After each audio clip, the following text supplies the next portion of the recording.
Hi everyone, in today's quick tip we're going to have a look at how to update your toolware using probing and Fusion 360.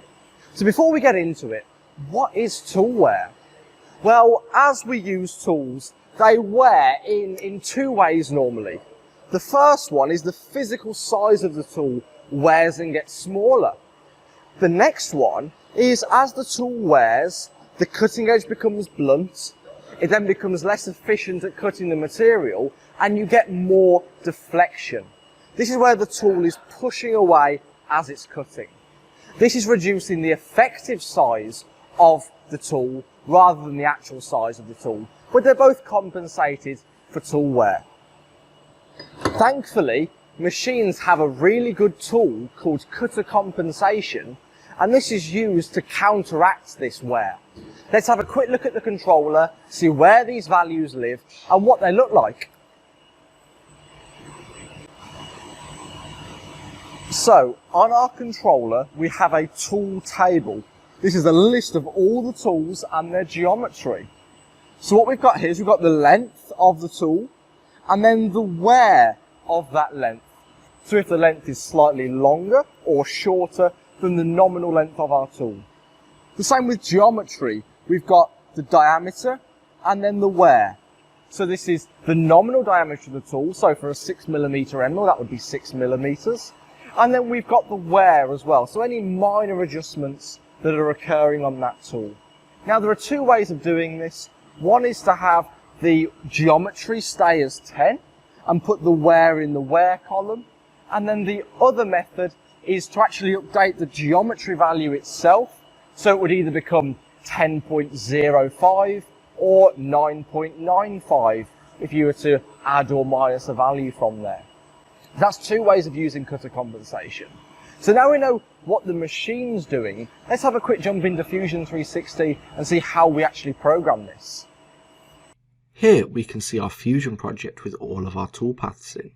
Now this is a one-off part, so I need to make sure I get it correct first time.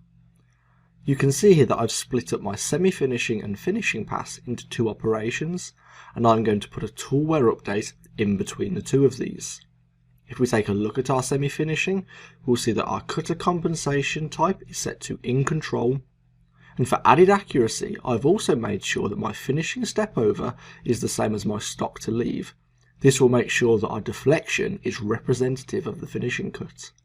Let's head over to the inspection tab, create a probe geometry item and select that top bore.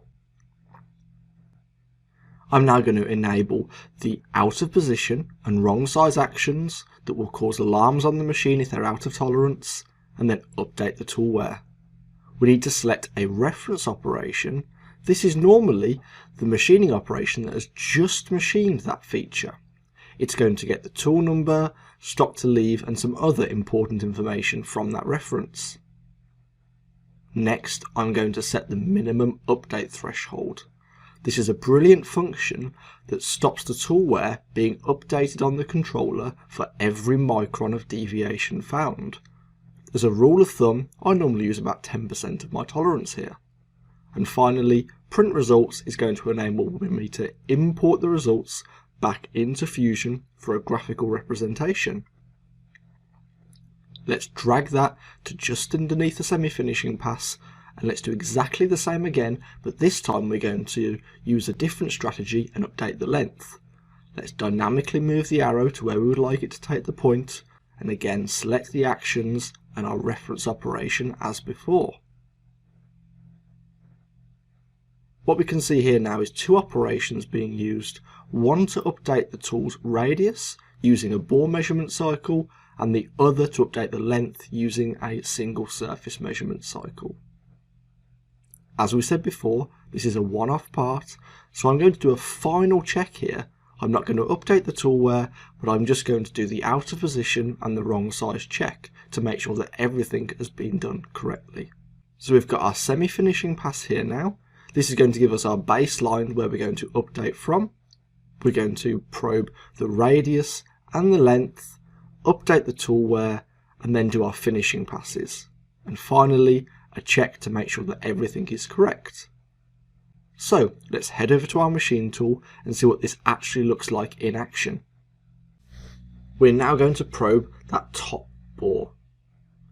So we can see here the wear value that is already in our tool table of 0.142 is going to be updated to 0.102 after that probing cycle is finished.